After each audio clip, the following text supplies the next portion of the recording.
Hello, everyone.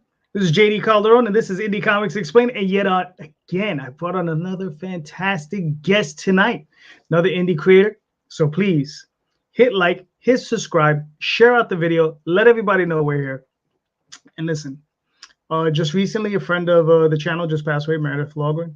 She was a great person, loved her. And, she has a GoFundMe running. I'm going to put it in show notes. So go check it out. Go help her and her family out. All right. So without further ado, let's bring on our guest. What's up, Javier? What up, people?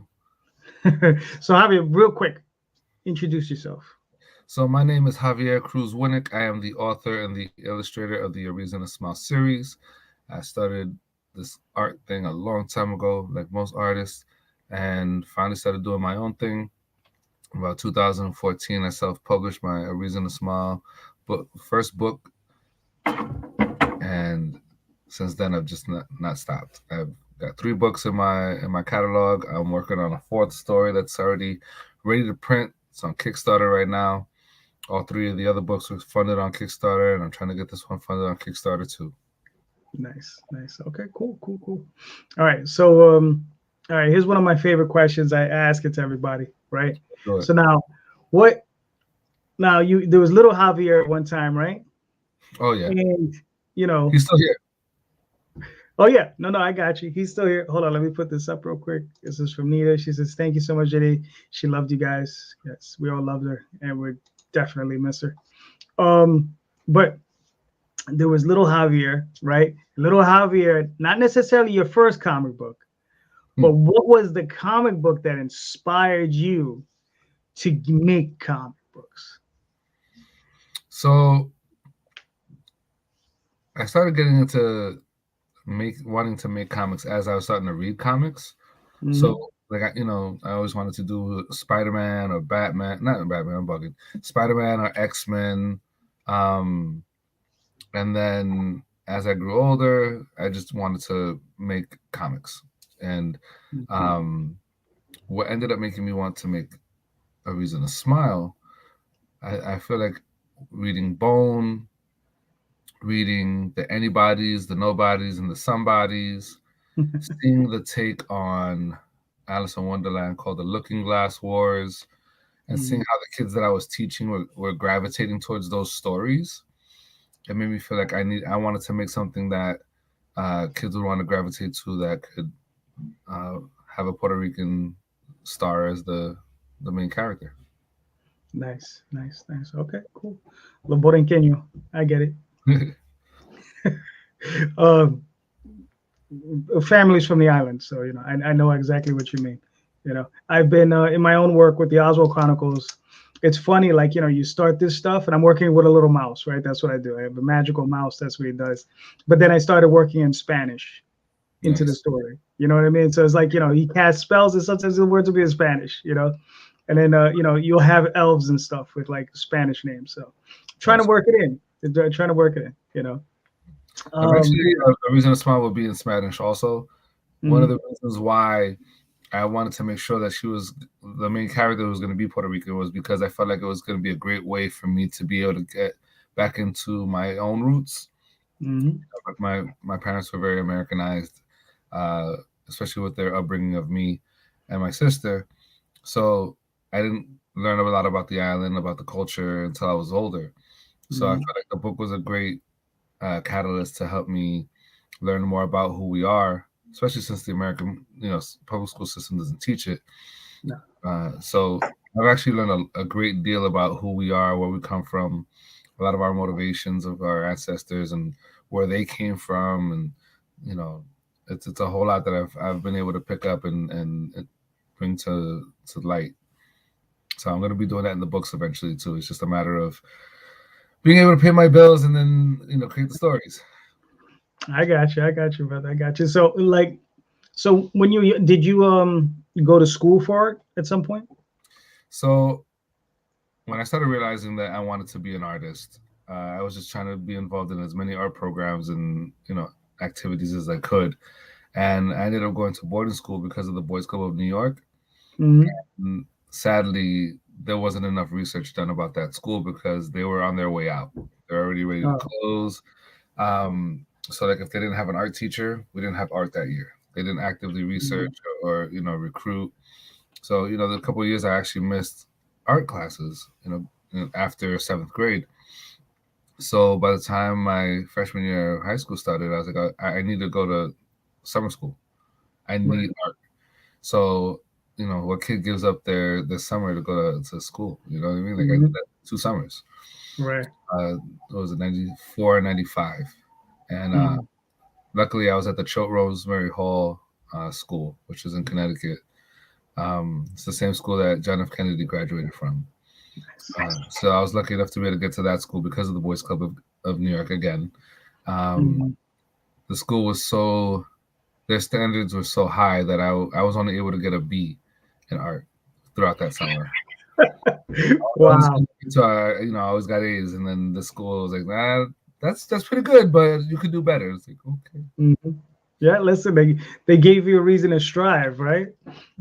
Keep pushing forward. It says you can get there, but you got to work for it. Yeah, right. So that's where I learned about, like, surrealism and all the different movements that pertain to the art movements back in the 1700s to the 1900s. It was a really big eye opener because I would never have learned about those until high school. Gotcha. So did you end up going to like an art high school? No, I ended up going to the Berkshire School, which had a pretty decent art department. But again, I was in another situation where I was in AP Art, which is advanced placement. And, you go there and you don't really go there for grades. You go there for your opportunity to take the AP test, and then that would be your grade. And sadly, my teacher didn't really teach us, and he had just gotten the. You ever heard of the program Maya? No. So Maya is I believe it's the program that they use to create Jurassic Park and Toy Story. Oh, I thought it was a school program. No. It's a computer program. I do know the computer program Maya. Yes. Yeah, maybe I should have explained that a little bit better. No, that's fine. So he had just gotten that program, and he locked himself in his room, in his office, and he was working on that. And there was a couple times that I got to use the program and try to read the manual, which was like a foreign language to me. But he didn't really teach us. He gave us assignments and he walked away. And wow. When I first got there, because I was at that first boarding school, I ended up leaving there. Ended up at the boarding school I graduated from my junior year, so I was only there for junior and senior year. So I didn't have a name at the school. You know what I mean? They didn't really know who I was. They just knew that I could draw, that I had art skills and experience. So I remember my junior year, my teacher was like, "Oh, you're already beyond where these kids are in their lessons. Here's the assignment. Go do it." So that's a lot of what happened to me in high school. So when I went to college, it was a very big eye opener because now it's not even a art college, but they had an art department. They had an art building.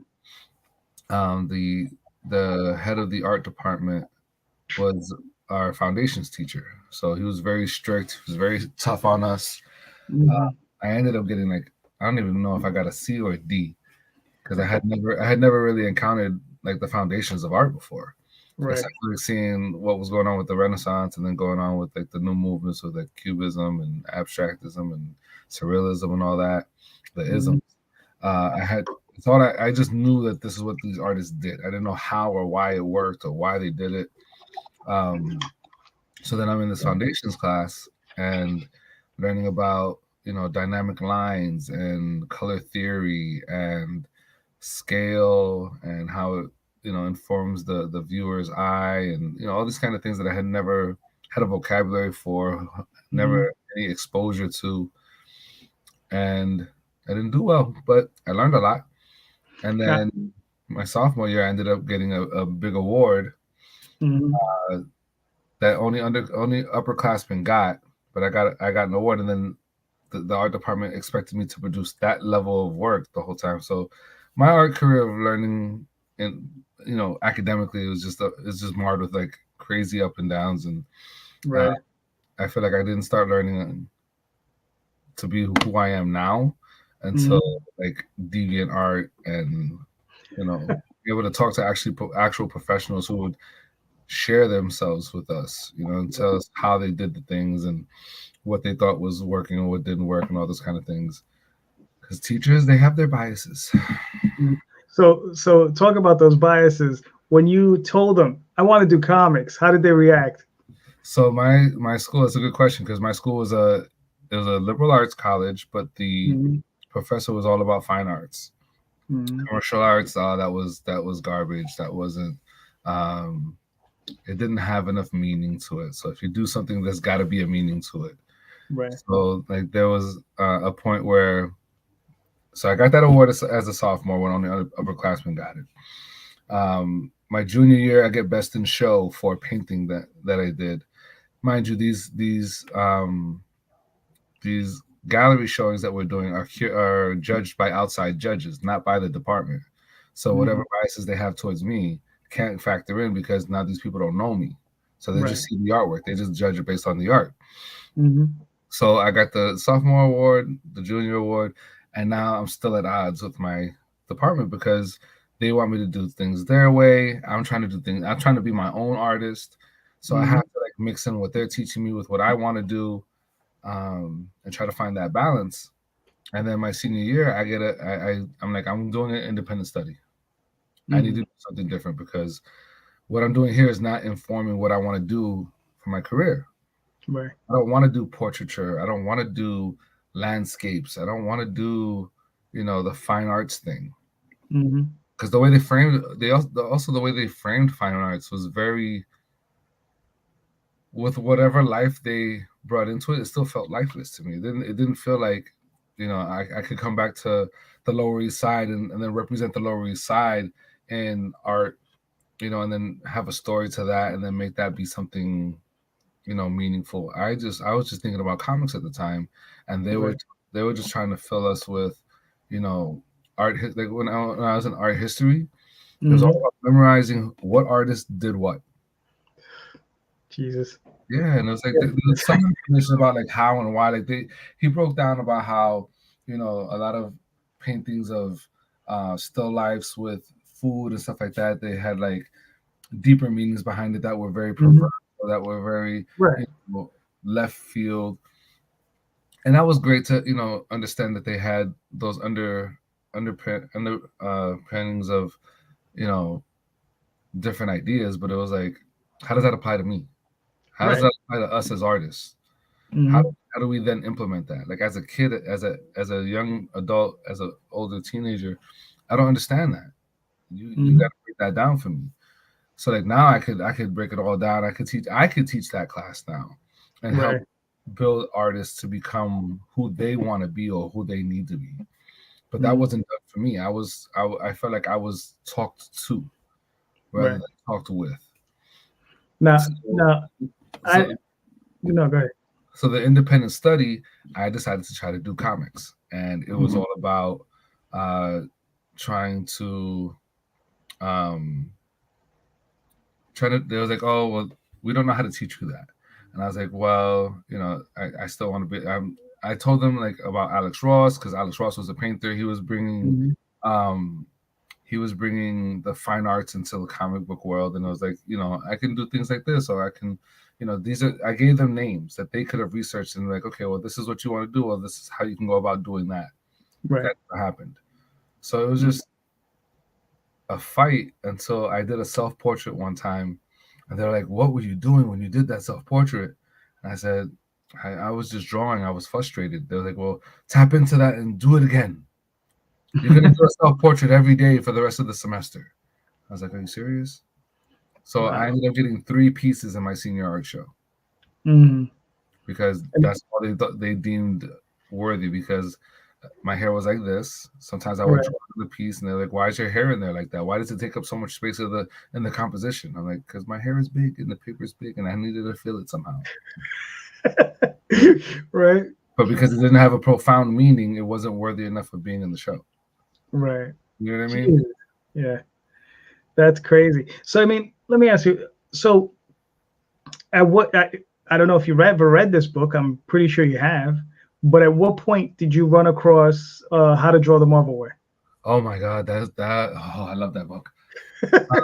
Yeah, my father, I believe my father gave that to me back in 1990, 91, because I had started to really get into drawing, and I remember the framework. I used to try to draw on everything, with the wire frame and the little circles for the elbows and the circles for the knees, and trying to copy John Buscema's work. And oh my God, his work was so dynamic and so full of life and energy, and I wanted to be that so bad. It was such a good book. Oh yeah. No, definitely. Because I mean, it's one of those books. I'm like, look, you want to learn comics, you have to pick up this one. You have to pick up Will Eisner's. I forgot the complete title, but it's what is it? His comic book. Yeah. Oh, okay. Well, it's a good book though. It's funny. It doesn't have a lot of illustrations in it, but it explains. Yeah. And then Scott McCloud's How to Do Comics. Yeah. So I tell people, you got to read these things, and then you can. And then it's read them, try to apply them where you can, but you're gonna ultimately forget it. But that's the important part. You forget it, and you try to do your own thing. Yeah. Right. Because that's the thing. You have to, evolve. If you don't evolve into your own person, you're just gonna constantly be, mimicking other people, which you don't want to do. Yeah. Give me 1 second. I'm sorry. No, go ahead. You took it off and you put it on my desk. It's on my desk. Thank you, love. I thought my computer was gonna be charged well enough, and sadly, it's about to. Gotcha. It's really my charger. Gotcha. So I mean, all right, cool. Now through this time, like, what type of comic books were you gravitating to? Like, I know you were reading this, that, and the third, but like, what were the ones you were really gravitating? Were you gravitating to indies, Marvel, DC? Like, what were you really looking at? So sadly, I didn't really learn anything about indie comics until like, I want to say the last 5 to 10 years. Even though I used to go to St. Mark's Place, and I used to see the indie comics that were there, but I never paid any mind to it because I didn't understand it, and I wasn't informed. I didn't have anyone to talk to about it. Nobody, whoever I talked to about comics, I talked to them about it because I brought them into comics. It wasn't like they were already. There was a crew that I was already, that was already into comics, and then I got into it. And, like, I was alone with a lot of that stuff. So, like, when I saw the flaming carrot, I was like, "What is that? That's crazy. That's madness." Right. So I just didn't really gravitate towards it. But that was around the same time that I was really getting into like Ron Lim's Silver Surfer, and who was drawing Spider-Man at the time? That was Eric Larson. Right. After McFarlane's run. I had just bought one of the first things I had bought at St. Mark's Comics was Meltdown. I don't know if you remember that. Meltdown. So that's with Havoc and Wolverine. And those like little digest graphic novels. Was that John J. Muth? I don't even remember who made it, but I know it was very painterly. Yeah, and it was one of the things that showed me like comics didn't have to be cartoony. You know what I mean? That they could be, funky, and that they could be wild, and they could still have like cool superpowers and still be set in the real world, and like have that connection that you usually have to comics. So I guess I didn't even realize it, but it kind of put me onto what I would like about indie comics now. But that was way back then, and I didn't know I didn't have anyone to really, talk about it, understand my feelings with it all. I was, processing it all on my own, and I didn't have a vocabulary for it. So I enjoyed what I enjoyed. But I was really into the mainstream stuff. I loved Texeira's work when he was doing Ghost Rider.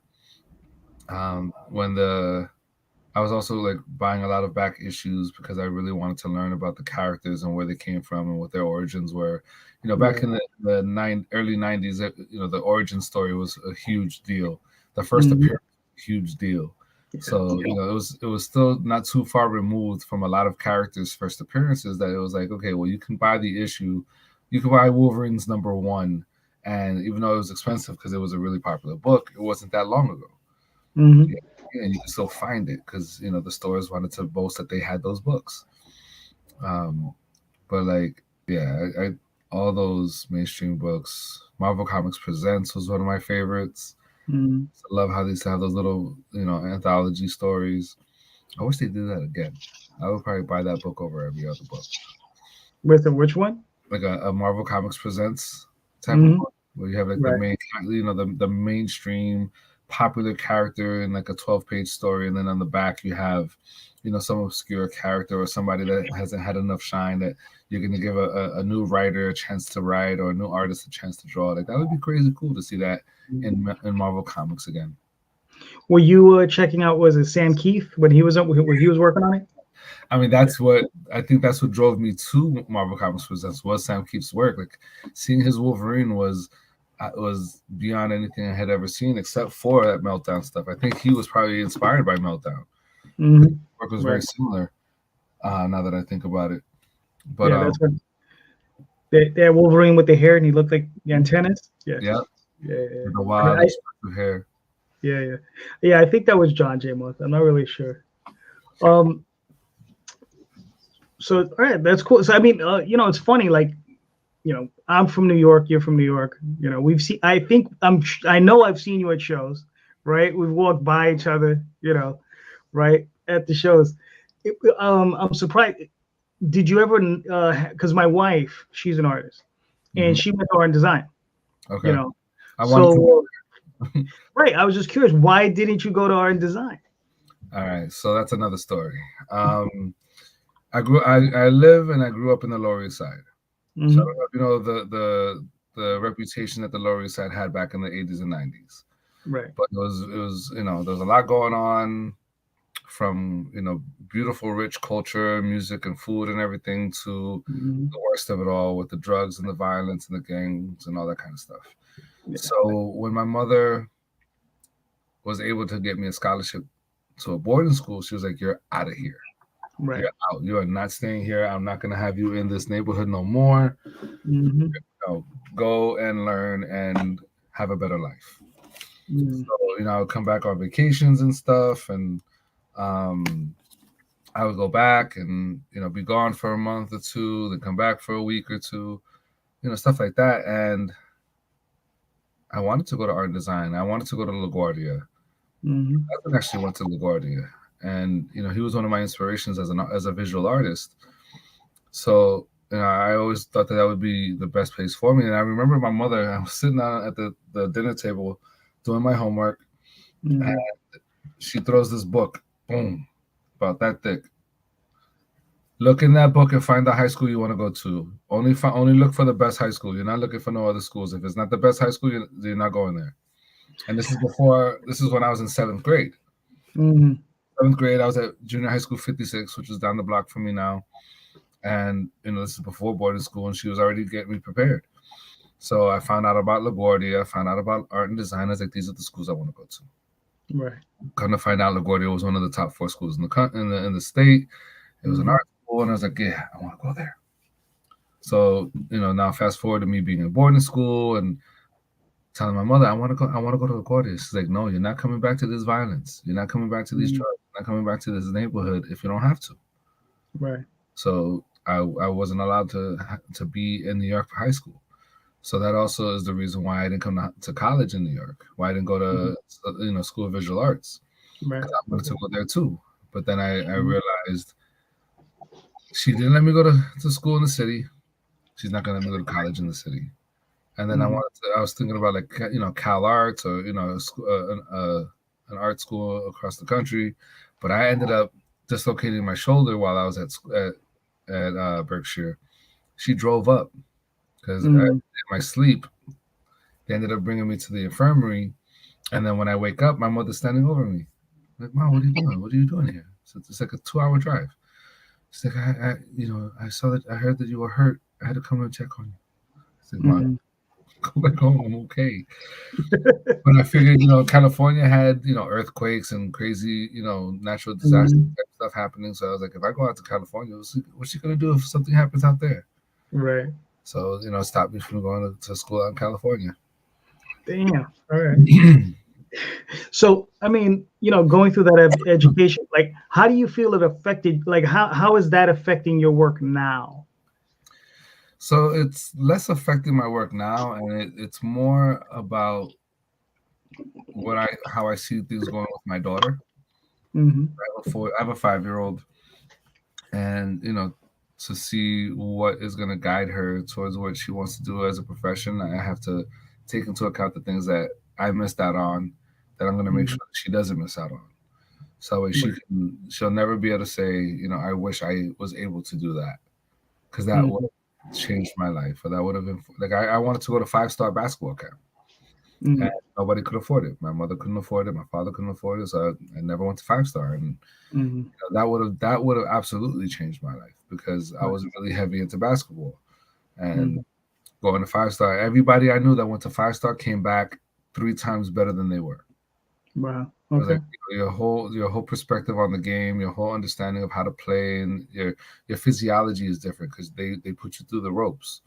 Hmm. So it's like, you come back a different player, and I was like, I need that, I want that, and Right. I could have made my high school varsity team senior year after missing out on so much fundamentals and experience. I could have made it had I had conditioning, understanding of what conditioning was, understanding of what Hmm. uh, you got to do to get your body ready to do the work. Because I was doing physical exercises, but I was never doing anything for like stretching and and my wind and none of that. So I ended Hmm. up like not being able to do well during tryouts. And the Right. coach ended up telling a friend of mine, like, had he not stopped and he kept going, he would have made the team. Hmm. So like Wow. that changed my whole drive on everything. It's like, I never know what opportunity I'm gonna miss out on by stopping. So I got to keep going. Everything I do, I got to keep going, because if I stop, then that's the moment that I missed the next opportunity. All right. Cool. So now let's move on to another smile, like your smile project, right? Okay. Now, how did that come about? Like, because I saw you got four titles, all in the same universe, right? Your smile universe. So I Mhm. mean, where did you develop that? Like, and like, what was your motivation with that? So I was working at a charter school, and as a teacher assistant, I would be in various classes from third and fourth grade, and I realized that a lot of the books that they were reading were from everywhere, about everybody, but they had no Puerto Ricans in it. Hmm. People in the Middle East, you had people in the Caribbean, you had people in South America and Asia, but you just didn't have Puerto Ricans. And I was Right. like, why is it that there's all these books? Every classroom has so many books. They have a big old library, but I Hmm. can't find one story that features a Puerto Rican character. Hmm. And again, like I said, about Bone and those other books, the kids really, really enjoyed reading. So I said, you know what? I'm going to be that person. I've always talked about wanting to be the change that I want to see. So I'm going to Hmm. do. I don't need to do a superhero book. I don't need to do, magical powers book. The kids in my school Hmm. talk about, what they go through, and the teachers talk about how they have to deal with X, Y, and Z when it comes to, helping to raise these kids, basically. Because, Hmm. they're like parents too. So I said, okay, I'm going to include the things that I see my kids experience and what I would teach a child if I was the head of a classroom. Hmm. So, that's where the idea for the series, not even the series, because I was just thinking about the book at the time.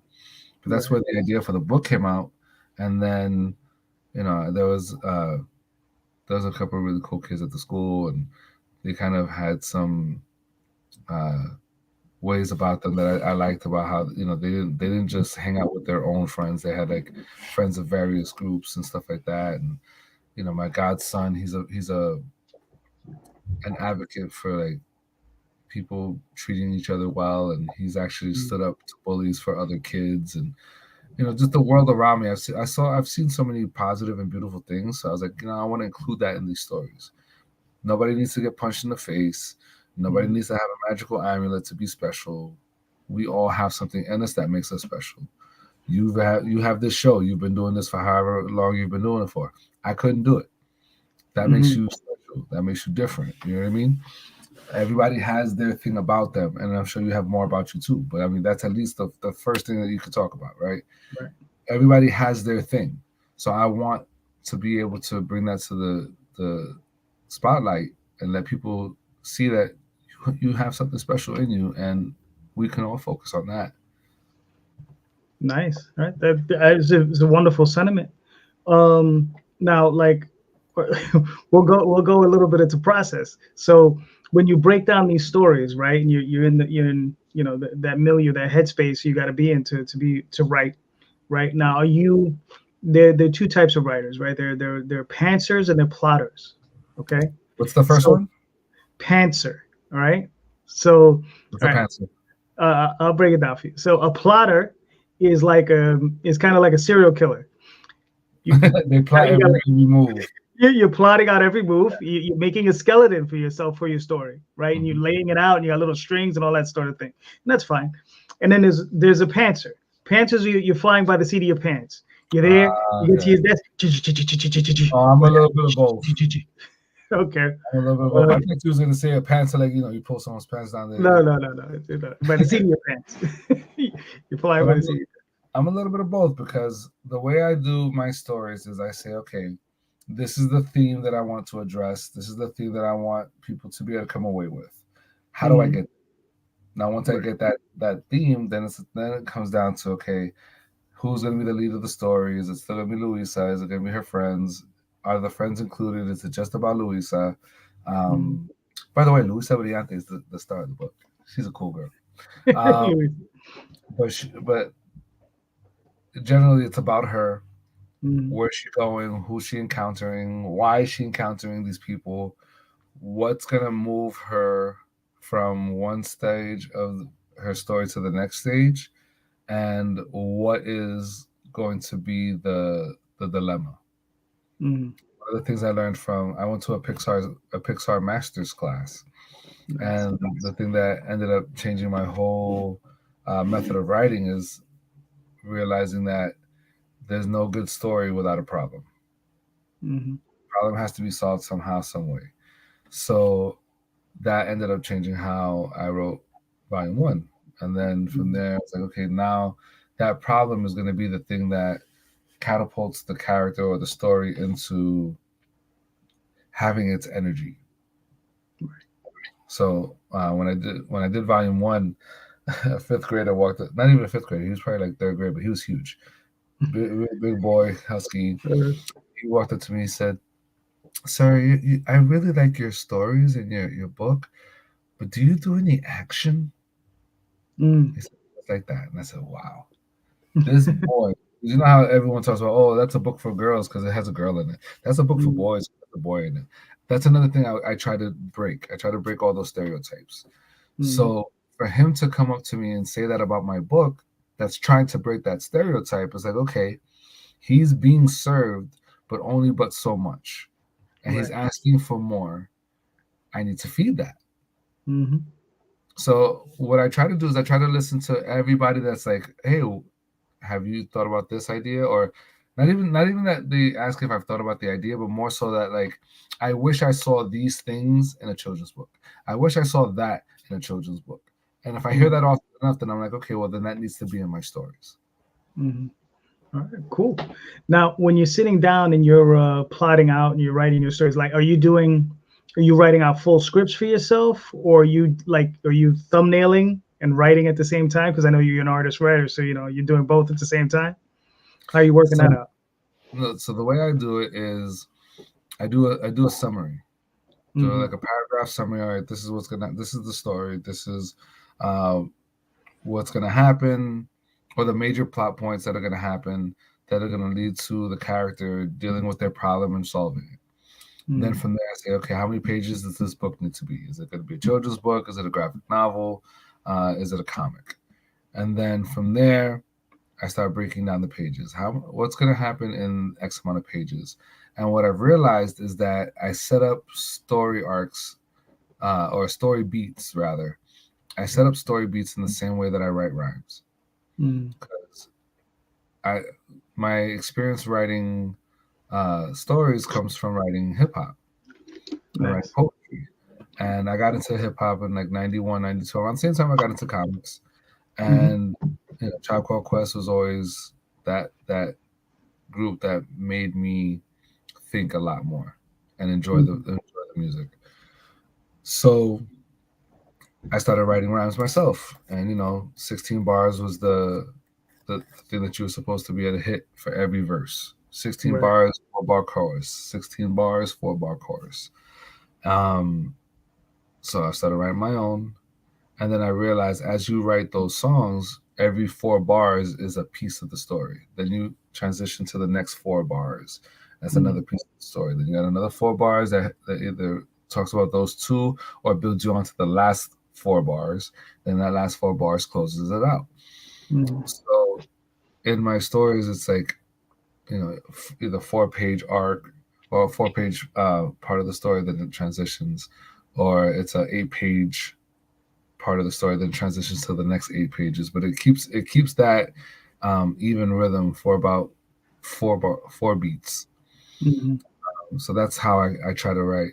And now that I'm writing Another Reason to Smile, I've got I guess I call it my template. I've got a template that I'm now using with that, and it's got the way that I can't really reveal it right now because I want people to read the story first and then get acclimated to that.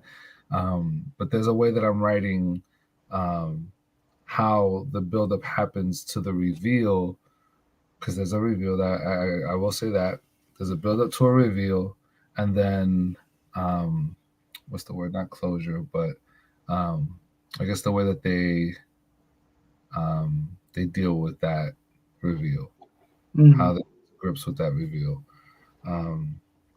Closure is not the word though. It'll come to me when I'm like sleeping. I'm like, that's the word.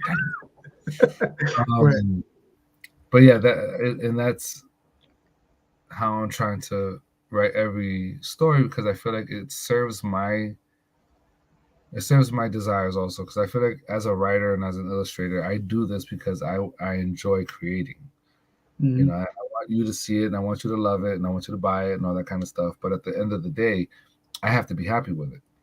And the way that I'm writing makes me really happy right now, because it helps to create that rhythm. My father was a DJ. He's still a DJ. He's a salsero. When I was writing rhymes, he was producing music. He made some beats for me. So like I have a lot of music in my life. I feel like he was playing music when I was in the womb, and I just came out the womb and I was like, whatever beat is going, I'm going with it. Doesn't matter if I hate the song, if it's a beat, I'm going with it. So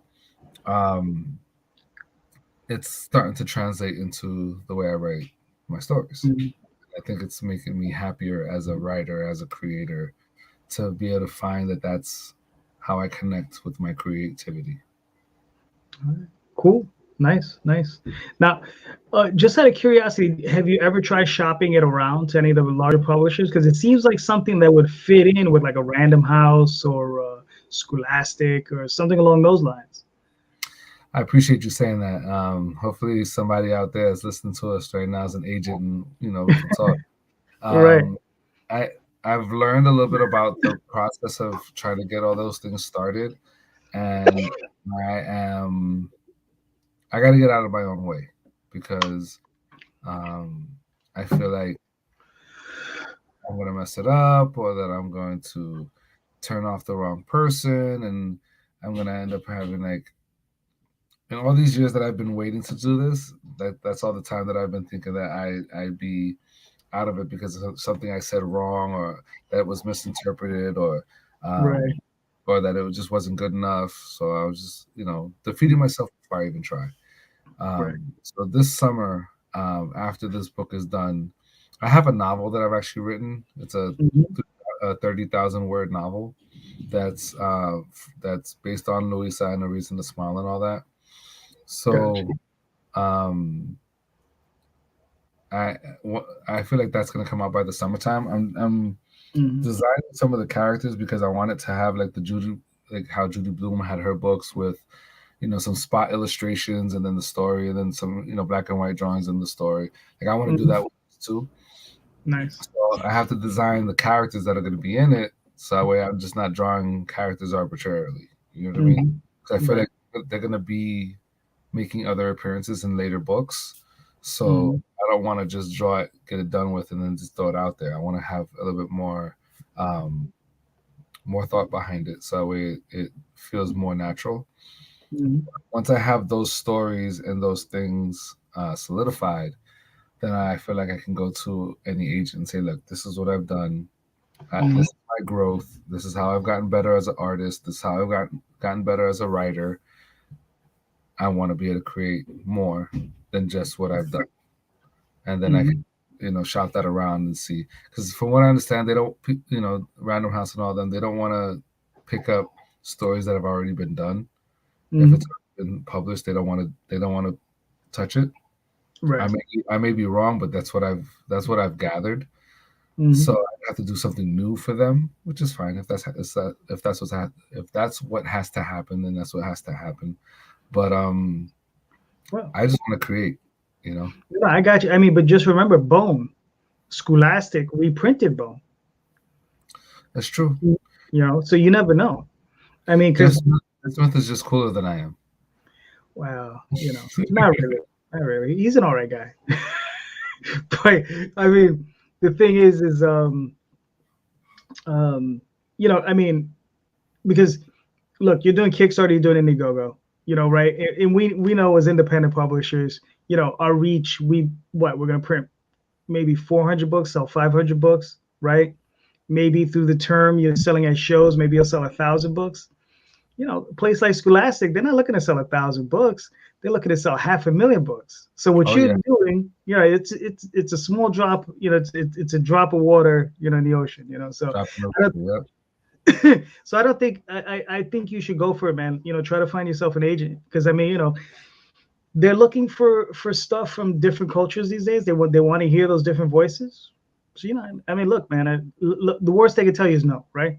Yeah, yeah. That's it. That's how I Mhm. look at it. I'm like, what are you gonna say? No, you still have it. You're still gonna do it. You're still gonna push forward, man. That's what matters with that. I hear that. Mhm. A good thing to add to that though.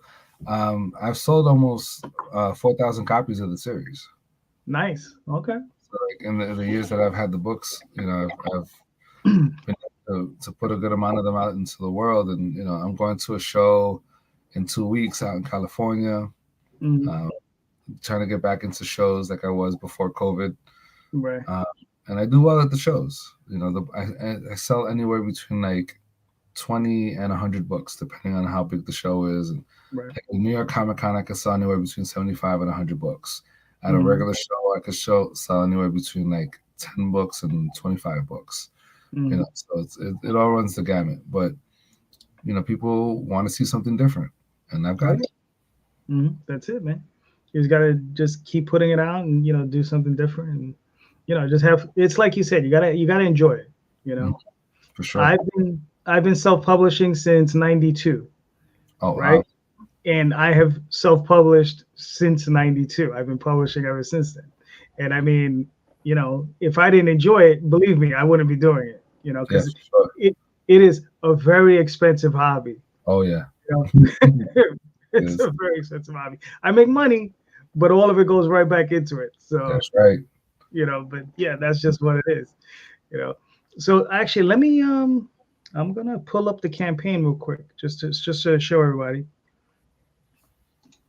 Just give me a quick second here. You know, there we go. Nice. There we go. Yay. Cool. So I mean, yeah, man. I mean, I see you not having a hard time getting to the end. You're definitely gonna make it. Well, I appreciate that. You know. So As yeah. as the creator, I'm as nervous as I could be because it's one of those things where it's like I should have made it already. If it was people liked it, they would have bought it already. But then I Mm-hmm. also remember that in terms of Kickstarter campaigns, the first week you get a big push. The last week you Right. get a big push. That in between, it's like whenever you go to a convention and you get that lull where nobody's Mm-hmm. buying and Yeah. everyone's walking by everybody's table and everyone like that's the time that artists basically get to know each other. Mm-hmm. It's like you have a chance to finally talk, but like that lull is like, are they gonna come back? Right. Is anybody else gonna buy my stuff? Is my stuff worth buying? Am I good? Why do I do this? Why am I wasting my time? And then somebody comes to the table, and is like, hey, can I buy that? It's like, oh, hi. Mm-hmm. Yeah. No. No. Been there, done that. Been through all those emotions. No, I mean this looks fantastic, man. I mean, Thank you. have you? Do you do presentations at schools? I know, like I know you teach, but have you done any presentations at schools? That's what I would love to do next. Gotcha. I haven't found a way to tap into that yet because a lot of the schools that I have talked to have not been interested. But Mm-hmm. what I'm trying to do with this book is I have a deluxe edition and I have the regular edition. The regular edition is just the story. It's just Right. my stuff. The deluxe edition is if you go up to where the cover is, you'll see 6 heroes that are part of a bunch of other people's independent books right Yeah. here. So La Borinqueña. Yep, you got La Borinqueña, you got La Mano Destino, you got Mm-hmm. Midnight Tiger, Valor, Yeah. Isnana, and then Pinky and the Prime Controller. And Mm-hmm. they're all great books, all fun stories, all kid appropriate. Um, Isnana, parents, you might want to read that first, but it's still something kids should read. I've actually had Mm-hmm. kids in my elementary school bring it from home. Um, but those characters are characters that he reads in his story. So Mm-hmm. rather than make up, a made up comic book that he's looking at, he can Mm-hmm. actually refer to comics that we read in the real world. Right. Nice. Eventually, there's going to be a story where they're going to be playing in the park, and they're going to be like, "And this is my story. Nobody's talked about this yet. So if you see this Mm-hmm. in any cartoon, if you see this in any comic book, I came up with this idea years ago. Mm-hmm. The idea is that they're going to be playing in the park, and they're going to be playing kick the can, but they're going to be pretending that they have superpowers. Like when we was kids, oh, I'm Spider Yeah. Man, I'm Superman, I'm Batman. Instead Mm-hmm. of that, because I don't have the rights to do that with those names. I wanted my initial idea was, hey, how about I reach out to some comic book creators that actually have made their own comics, big them up, get them some shine, get them some more attention, and Mm-hmm. have my character say, "Oh, I want to, oh, I want to be La Borinqueña. Oh, I want to be Yeah. the controller. Oh, I love Isnana. I'm gonna be Isnana." Or Mm-hmm. use that as a way to talk about indie comics that have come out, and then build my universe from there. Right. I mean, Nice. so Mm-hmm. um, because that's the other side of it too. Like I know the action comics sell, and I know the mainstream comics do really well and they get more attention. So Mm-hmm. I'm trying to find a way to still do the stories that I feel need to be done, while Right. at the same time make the money I want to make, be able to get out of where I live and into a house. Like I'm so Mm-hmm. envious of who have homes instead of Mm-hmm. who have to live in an apartment. It's a very different life. I want to Yeah. have a house. You know what I mean? I want to eventually have a two car garage. I want to have all that Mm-hmm. stuff. And the only way I believe that that's going to happen is by tapping into that mainstream world that people are in. So I'm gonna I have a way to, and I haven't really revealed too much of that. I gave a little bit of away just now, but um, that's one of the reasons why Volume 1 and Volume 2 are done in like a hybrid children's book graphic novel style, whereas Mm-hmm. the third book, the board book, Making Friends, is a completely traditional children's book style book with the big pictures and whatnot. There's Right. panels, there's no word balloons, none of that. It's just like you know big artwork and text, big artwork Right. and text, and big artwork and text. Um, Mm-hmm. and I actually did that one where it's less. So Volume 1 and Volume 2, traditional comic book style, pencils, ink, computer coloring. This one I have a different style. Like if you can see the background of this image, it's all painted. Right. It's all watercolor painted, but the foreground is done digitally. So that started with Making Friends. Volume 3 has that. These comics won't have that. The covers will, because it's just a nice element to see on the covers. But the interiors will be, the digital colors. But when I do, so I realized I want to do 3 different types of books.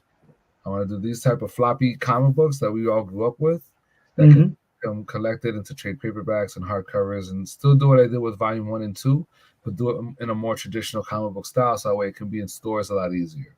Because when I sent Volume 1 and Volume 2 to Diamond, they said this is too obscure and too different from what is in a traditional comic book.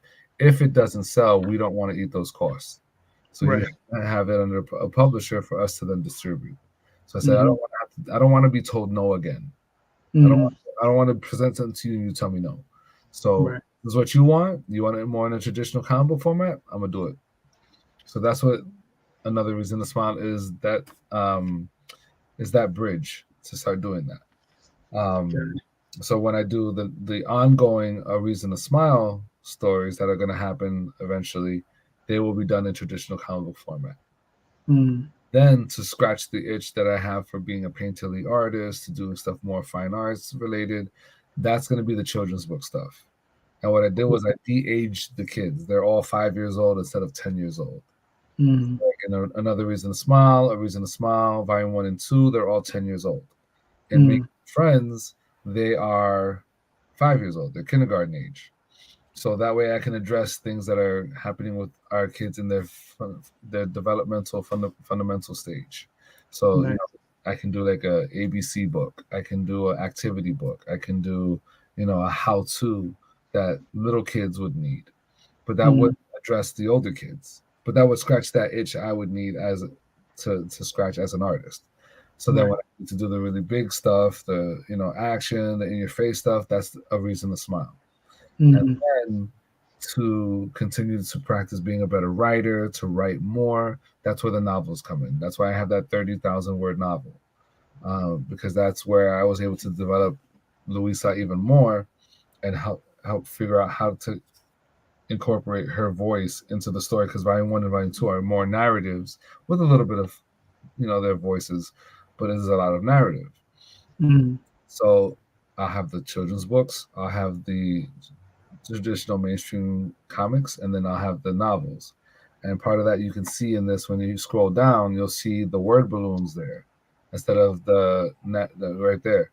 Instead of the narration paragraph on the side that's in Volume 1 and 2, you actually have the word balloons tying to them, and it's their speech in it's live basically.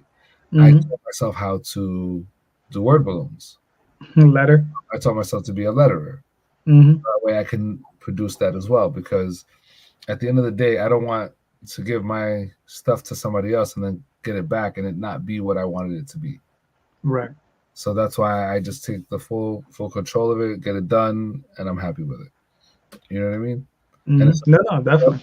If something's messed up, I'm mad at myself. I'm not mad at you, somebody else. I'm mad at me, and I fix that. I can't make you fix something that you don't want to fix. You know what I mean? Right. I work with a number of artists, but I do my own lettering. So I write. I say, okay, do this, and I will letter. And I like lettering because it's an extra layer of editing for me. So. Yep. And you can change the dialogue, and you can build the story more. You can devolve it if you need to. Yep. You can if the artist did some crazy nice work that you didn't expect. It's like, okay, well, this doesn't have to have as much dialogue. I can just say one or two words and let the art shine for itself. True. Yes. So, Javier, we've been at this for a minute, so we're coming close to the end, but we're not there just yet. So we gotta, I got some goofy questions to ask you first, and then we'll wrap this sucker up. But first, before we get to that, huh? You ready? I think I'm ready for the goofy. All right, cool. But before that, though, let everybody know where they can find you and your work. So you can find A Reason to Smile at www.thecurve.com. There's no E. Just thecurve, CURV.com. That's my website. You'll find A Reason to Smile. You'll find my fan art. You'll find all my practice sketches and what I do for commissions. You can find all that there. I'm also on Instagram, The Learning Curve. So that's where it all comes from. Full circle, The Learning Curve, The Learning CURV. And then on Twitter, somebody took that name, so I had to do THA. So The Learning CURV. And then in case people got confused and thought that my Twitter handle was my Instagram handle, I made one there too. And you can find some of my stuff on that one on Instagram. So I'm trying to cover all my bases. Nice. All right. Cool. All right. So, like I said, I got a bunch of goofy questions. So we'll start with this one. If you had a choice, right, of any artist, and they got you. 5. Okay. Of any artist. Right, yeah, that's fine. Any artist living or dead, right, to do a guest cover for you, right? Who would you want? Who would you get to do a guest cover for you? Off the bat would be Ed McGuinness. Oh, okay. Ed McGuinness I think would be the perfect artist to do a No Reason to Smile cover. He's a good guy. He's a great artist. He's probably a great guy too. I don't get to talk to him enough. I only see him at the conventions, but he's always been so nice to me, and he's always got a sweet disposition. So I feel like that dude would be a real good dude to be around. But his art is phenomenal. I admire it greatly, and I'd be honored if he ever did any kind of work for me. All right, cool. I gotta see what he charges and save up. Yeah. I'm a big Arthur Adams fan, so that's a big. He's very next in line. Yeah. He's one of my favorite artists, if not probably the favorite at the moment. So now, let's say you got the golden ticket, and the big companies call you up and they say, Javier, pick any, and this can be Marvel, DC, it doesn't matter. It could be any of these IPs, and they said, okay, pick any one you want to do. Which IP would you choose to do? Automatically be Spider-Man. Okay. Right off the bat, and he would be in the Heights. He would be in the Lower East Side. He would be in Harlem, and see him in communities, Best Eye, wherever that you hear stuff that's happening on the news. A lot of times you'll see him drawn and illustrated in like Midtown. Right. It's like Midtown's they got cops. They're good to go. They don't need Spider-Man. Yeah. We need Spider-Man in the hood. We need Spider-Man in the places that don't have, we don't have what they have. Right. But if not Spider-Man, now that I think about it, it could be Batman. And the reason why it could be Batman is because I'd love to see Batman going after the corporations. Because he's got the money, he's got the experience. He doesn't need to beat up thieves anymore. A lot of times they're just trying to survive. Corporations are not trying to survive. They're actually the ones that are hurting everybody. So I'd love to see him go after another corporation, do a hostile takeover, and like see who their hired help is in terms of like their assassins and stuff like that, and have him fight those people. Okay, cool. He gets smack up the CEO of Exxon. Right? Fun. It would. All right, cool. Now I have some comparatives. Right, so we'll see how this works out. I'll throw you a couple softballs, and then we'll work our way in. All right. Okay. Captain America or Batman? Captain America. Cool. Some of these will come with why. Okay. Godzilla or Gamera? Godzilla. Okay. Fair enough. King of the beasts. I like the turtle personally. We'll probably end up being friends. Well, he was what was he? He was what was it? The guardian of all children. I forgot the title. Didn't he ride him at one time? Huh? Didn't he ride him at one time on the back of his turtle show? Who? That little? Or was that Baby Godzilla? Yeah, that might have been Baby Godzilla. Yeah. All right. Secret Wars or Crisis on Infinite Earths? Oh, Crisis. Secret Wars was fun. That's like a big playpen. Secret Wars didn't really have any stakes As much as they said that they had stakes, like, oh, whoever wins gets my power. Nah, none of that really happened anyway. But Crisis like changed the whole dynamic of how that company was run. So Crisis. And then you said that cover with George Perez and Alex Ross. What? What? That cover's ridiculous. Yeah, I would wallpaper my house with that. George Perez, man, George Perez. And then did Jose Luis Garcia Lewis do any of the interiors on that? He may have. Because I wasn't savvy enough at the time to know one way or the other. I just knew George Perez was on it. Yeah, they say he's the only person who could like follow George. Well, I mean, George is following him. If we want to be right. Well, yeah, that's true. That's true. But you know, this is true. This is true. Yeah, but when I was a kid, I used to see a lot of the DC stuff, and I thought it was all the same. I thought it was all done by the same artist. And then as I grew up, I realized that Jose did a lot of that work. Yeah. I met him in Miami 7 or 8 years ago. Older gentleman, really nice guy. He seems like another great person. Yep. All right. Here we go. Jason Voorhees or Michael Myers? Michael Myers. Man, I need to watch those Halloween movies. I don't really know enough about him to know if he can rock with Jason Voorhees, because you know that he's scarier. I feel like you know, hearing the beat for Michael Myers, you know something's gonna happen. Right. But you hear that kill. Like, what the fuck is happening? It's like, yo, what is gonna happen right now, and when and where and how? Because he's probably one of the most creative killers outside of Freddy Krueger, which is why the Freddy versus Jason movie was so great. So you're going with I think I'm going with Jason. Okay, cool. Doctor Strange or John Constantine? Doctor Strange. Okay. All right. Constantine is that's like his foot soldier. Gotcha. I like John Constantine, but it's like bum magic. I mean, he's a beach bum. He just might as well be. Yeah, right. Lord of the Rings or Star Wars? Oh, Star Wars. Okay. Star Wars, definitely. Lord of the Rings is great, but it's finite. Star Wars is infinite. There's so many stories that can come from Star Wars that we have not even touched. Because remember, they're just talking about what happened with Luke's story, with his family. That's like a story about a family, and you're just going through the generations of their family. Like I knew how the last trilogy was going to end in terms of Rey's connection to everybody.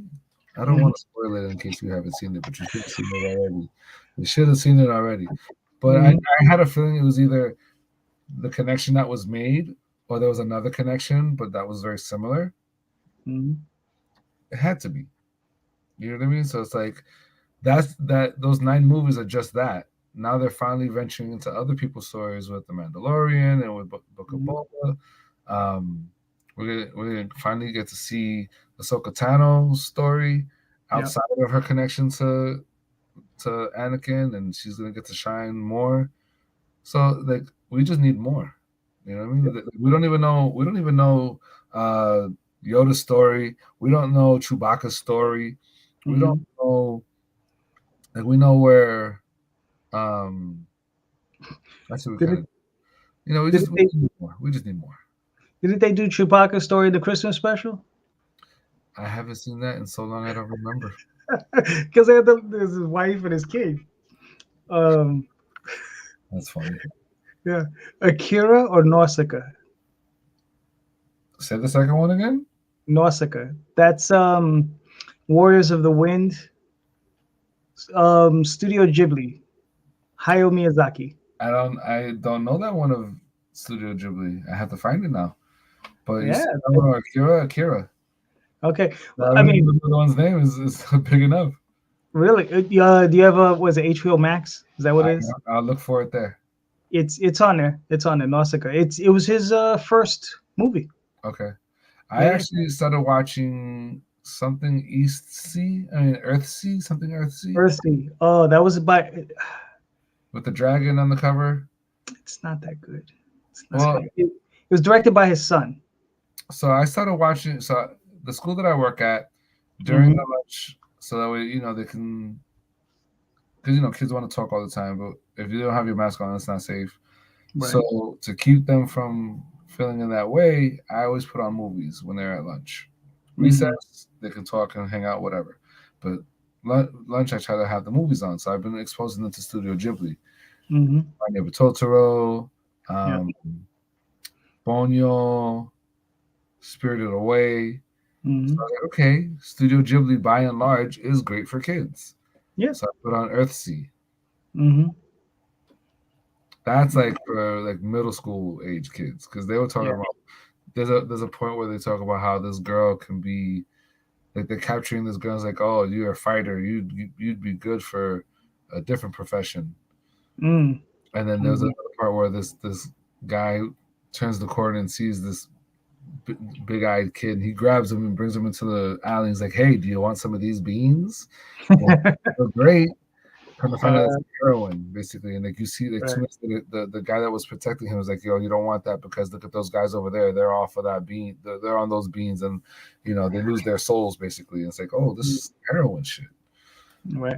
And it's like, that's not for kindergartners. It's I don't know if you know the history of it. Is based on a series of books by Ursula K. Le Guin. Okay. And the novels, the books are incredible. That lady was phenomenal writer. That lady, a lot of respect for her. Incredible work. Originally, Hayao, the father, was supposed to do it, but he just never got around to it. And the son ended up directing it.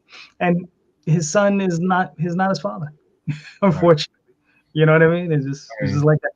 But I would definitely check out Nausicaa. I think you'll enjoy it. It's an excellent movie. I mean, I'm sure you've seen Princess Mononoke.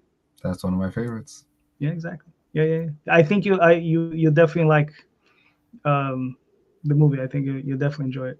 All right, let's quick in defense of his son. I'll give you the same analogy someone gave me about Thor and Iron Man. Iron Man came out, it was so close to the comics, it was almost perfection. Right. Thor came out very far from the comics. So I didn't like it as much. Someone told me, if you never saw Iron Man, would you still feel the same way about Thor as you do now? And I was like, you know what? I probably would like Thor a lot more had I not seen Iron Man. So now, for Hayao's son, had you not seen Hayao's stuff and you just saw the son as the director, would it be as bad? Yes. Okay, fine. Listen, there's a lot of walking. That's what I'm going to say. If you watched it, there's a lot of walking. Yeah. I just saw like the first 10 minutes, and there's a lot of walking.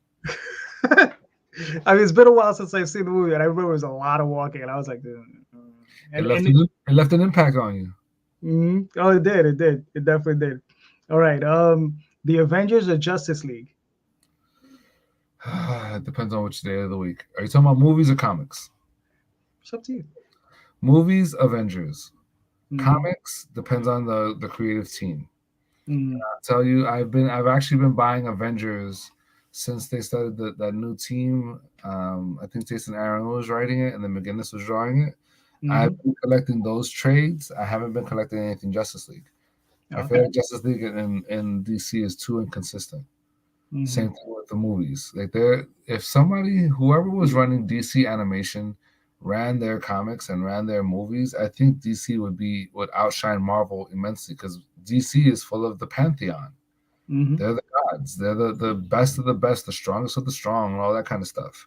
Marvel is the street level, and DC is the heavens. Right. So I feel like if they had like the animations, everybody raves about them. They're always coming out with new animations because they're so good.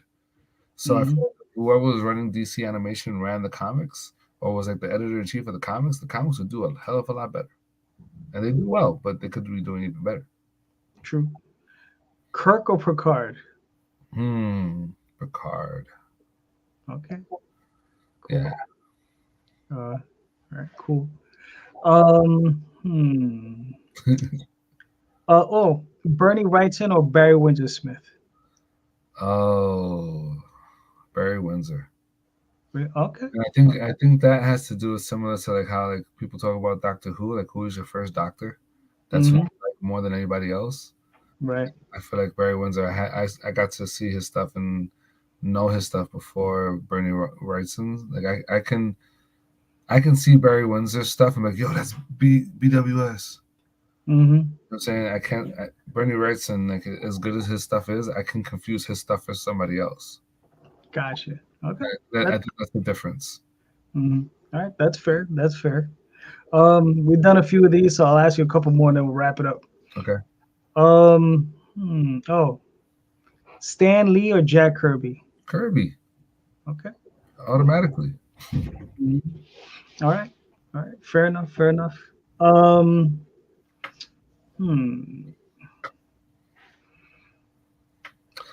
got one. Oh, go ahead. Bone or the Smurfs? The Smurfs. The Smurfs, definitely. I can dig it. I understand why. That's it. People Bone is like Smurfs and Lord of the Rings mixed. No, it's because they look tasty. You like blueberries? Huh? You like blueberries? Blueberries? No, it was Gargamel. Remember, that's he wanted to eat them, or what was it? He wanted to eat them, or he wanted to turn them into gold, or I think Either one. Yeah. Either one.